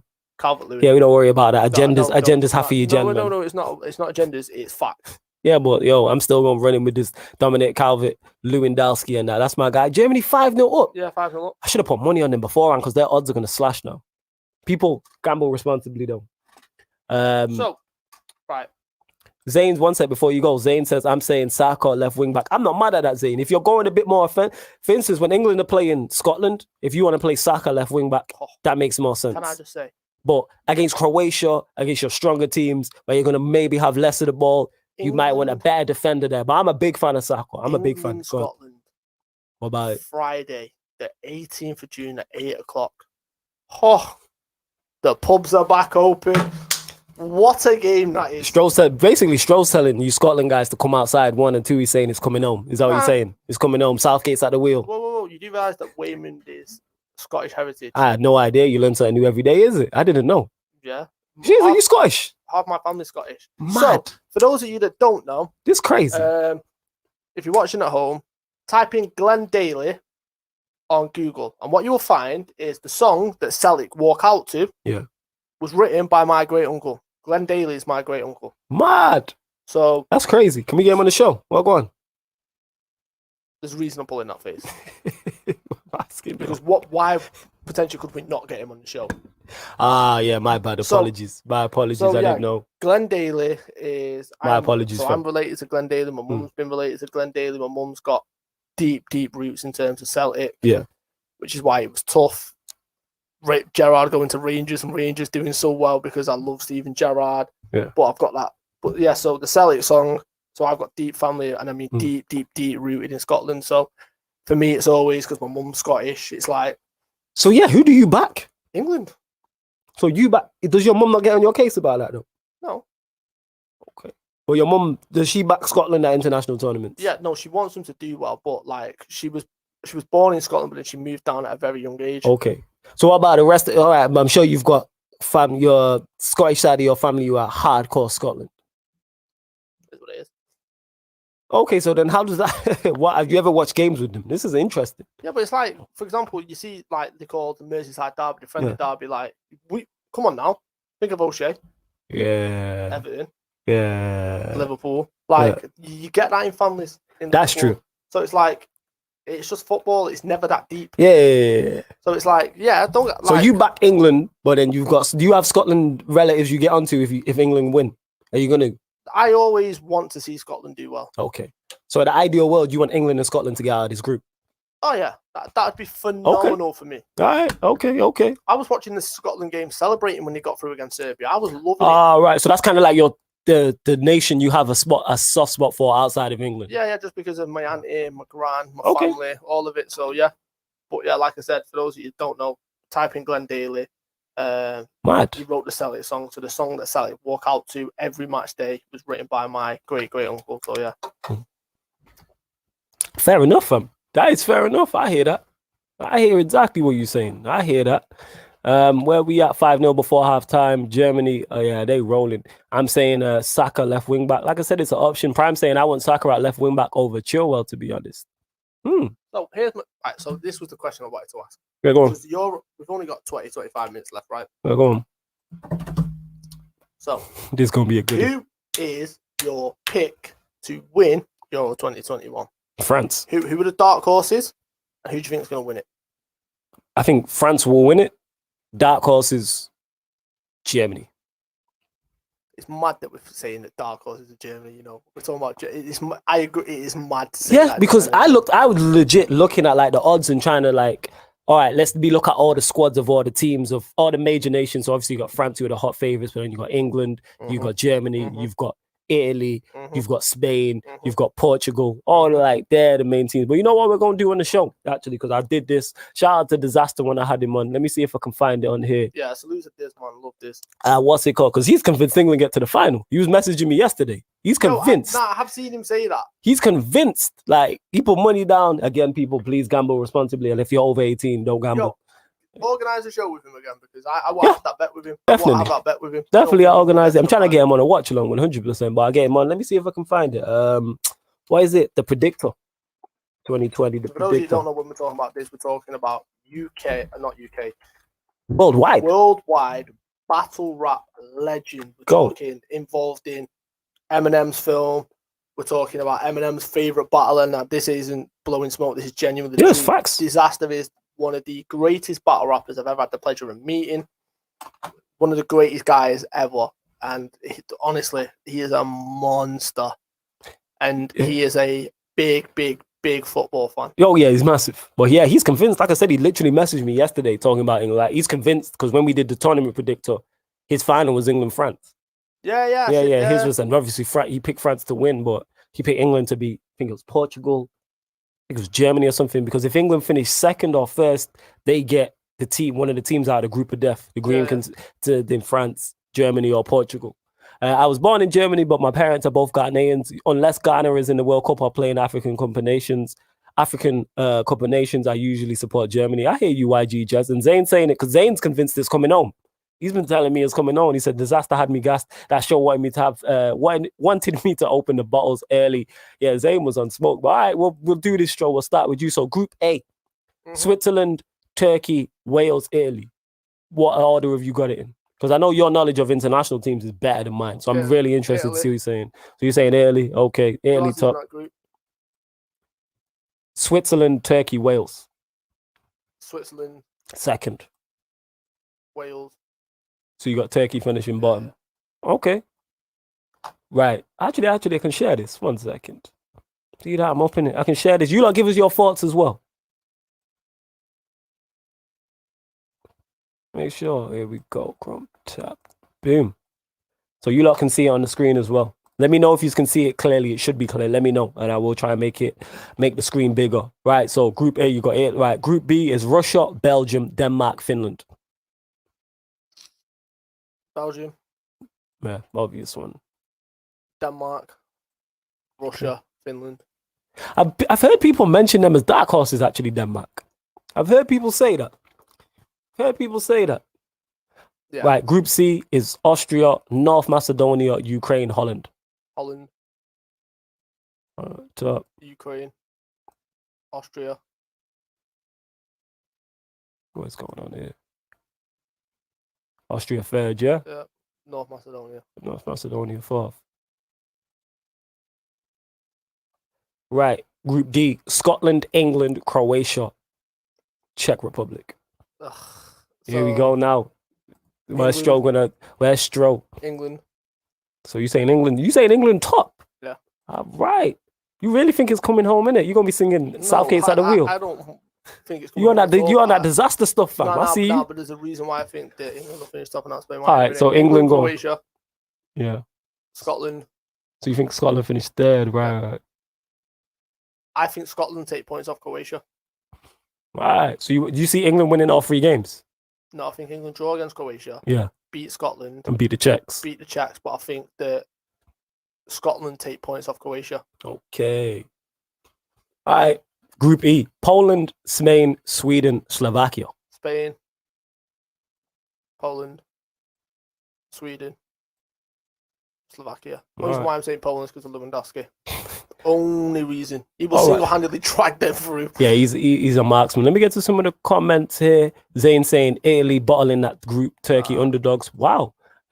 Trailers HD active says Belgium, Denmark, Finland, Russia is his pick. He's saying England, Croatia, Czech, Scotland. So he's got Scotland finishing bottom. YG just says Denmark has an underrated squad, but Ericsson has to step up. Also says Trailers HD says Spain, Sweden, and Poland as that group, as Group E. And then Trailers HD active says France, Germany, Portugal, and Hungary. Okay, final group. The group I'm looking forward to most seeing. Portugal, France, Germany, Hungary. This is tough. France, Okay, France top. I do agree with. Yep, Portugal are my dark horses. they're up there still. So you got Germany finishing third. Yep. Okay. And then Hungary obviously bottom. Reason being because I think Germany is still in that transition period. They're my terms dark of- horses, I'm not gonna lie. Yeah, no, they are. But what I'm saying is They're still trying to get it together for Yeah. future tournament. and clutch moments, I fancy Jota, Ronaldo more than I fancy Timo Werner.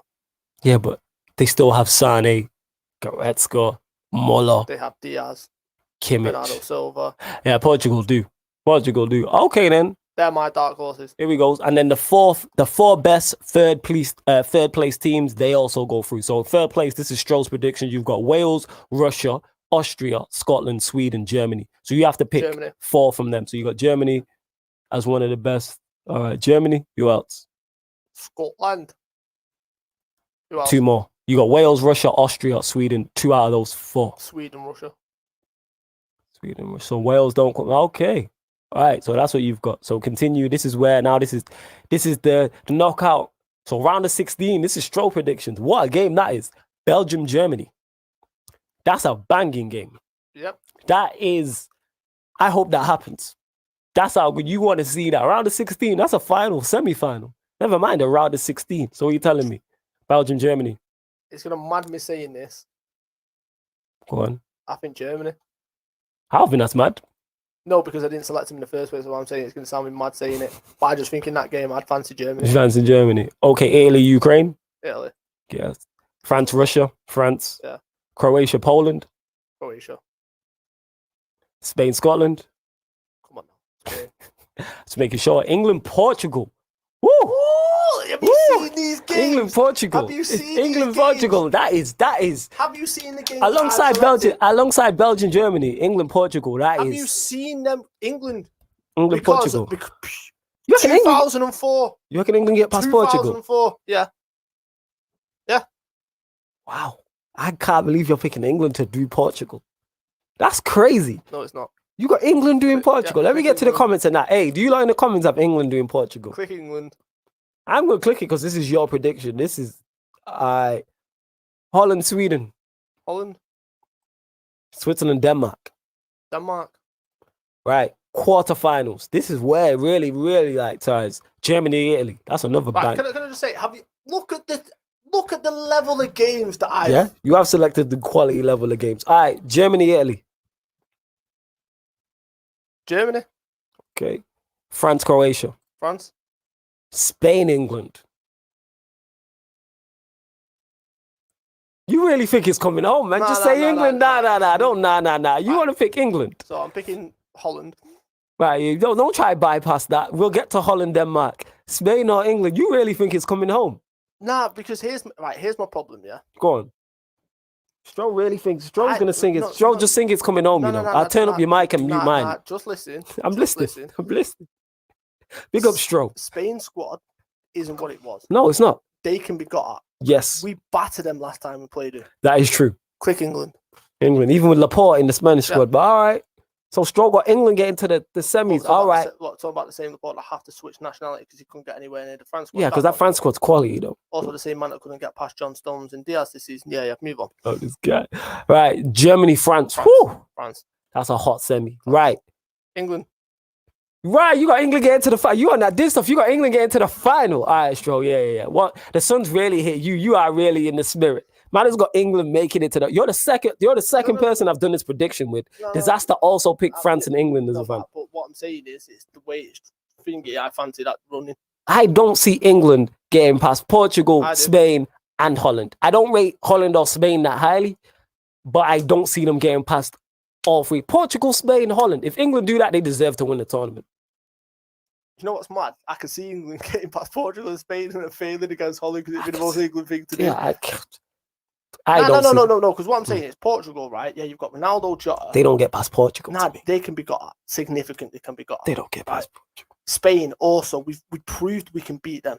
They can definitely be got at. Holland, they've not got Van Dijk. That is you don't understand how catastrophic of a miss that is. You're right. Trailers hate this. Says this Euro is going to be so. Oh, it's facts. Just me and Stroll talking about it tells you. Look at the level of games that have been selected. Yeah, all right, final. Mr. It's coming home. That's what I'm going to start calling you. France 3-1. All right. So look at this. So you had France winning like I do, but you've got a France-Germany semi-final, England-Holland semi-final, Germany-Italy, France-Croatia, Spain, England, Holland, Denmark. You have England getting past Portugal, Spain, and Holland. Yeah, and none of that is to do with Gareth Southgate. Let me just make that clear. You sound like you're talking about Milan, Manchester United. That's mad. Go ahead, we've got 10 minutes. Do yours. All right, this is tough. All right, let me run it back. I'll run it back. Here we go. Tries guess. But my knowledge of the international teams ain't like that. 1 sec. How do I refresh this? Can I refresh Once again, can I just repeat? Look at the level of games that I managed to spew out there. It's tripping. Look at the level of games. All right, let me see if I can refresh this. If not, actually, 1 sec. Level of games. The games are quality still. I'll give you that. The quality of the games is. Right, here we go. All y'all better hope that my predictions. I hope your predictions is right because that's good. Because third eye view's about to be lit. Oh yeah, let me tell you that much. Woo! Right, I'm trying to think. How do you? 1 sec. Let me refresh it. I thought I could. Yeah, but that's all. Wait, hold up. 1 sec. I'll just go on here again. My bad.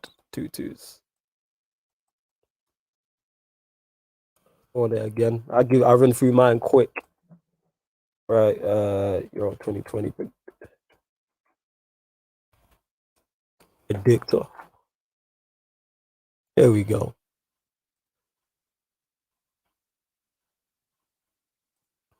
Right. Jeez. Right, I'll just move it around anyway from yours. It's calm. Right. So you had Italy, Switzerland, Wales, Turkey. Yep. Wouldn't argue with that. Belgium, Denmark, Russia, Finland. Wouldn't argue with that. Holland, Ukraine, Austria, North Macedonia. I don't know too much about Ukraine or Austria, but I wouldn't argue with that. England, Croatia, Scotland, Czech. Yeah. Spain, Poland, Sweden, Slovakia. Who's Sweden? Sweden got any decent? Sweden got? There's no one that sticks out. There's no star man. They ain't done. I agree with that. About? Who've they got? Lindesoft. Oh, this guy. Yeah, they stay. I might put bottom. Only thing I'd swap from yours is that. Yeah. I put Germany second, Portugal third. Right, so let me pick my 4 best. Portugal, definitely. Sweden. Scotland, I'll put in there. Do I go Russia? Go Russia. That's the tough. What level this comes out with. Right. Belgium, Portugal. Woo! Oh, jeez. That's tough. What a game that is. I side with Portugal. Yeah, so do I. Italy, Ukraine, go Italy, France, Russia, France, Croatia, Poland. Just Lewandowski made a difference. Now I go Croatia. Spain, Scotland, Spain, England, Germany. England ain't getting past Germany. Oh. England, Germany, though. Imagine England, Germany. I picked that. That's a 1. England, Germany, but I'm going Germany. I'm going Germany, Holland, Sweden. I go Holland, Switzerland, Denmark. I go Denmark. Right.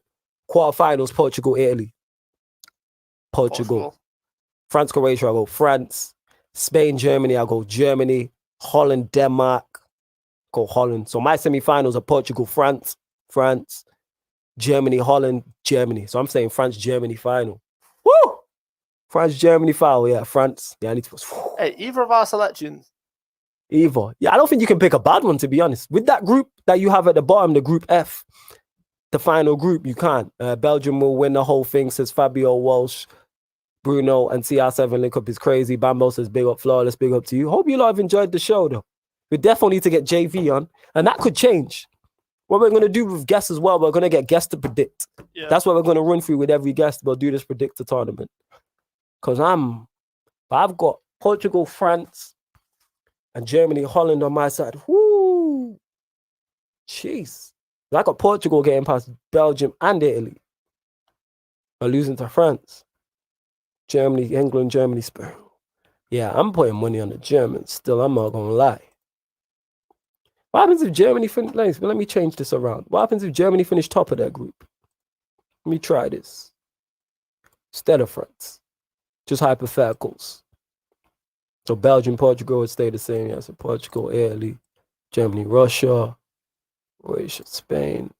We could get France, England if France finish second. It would be France, England. Ooh, that's fire. Holland. No, Denmark. I got Portugal over Italy. I get Germany.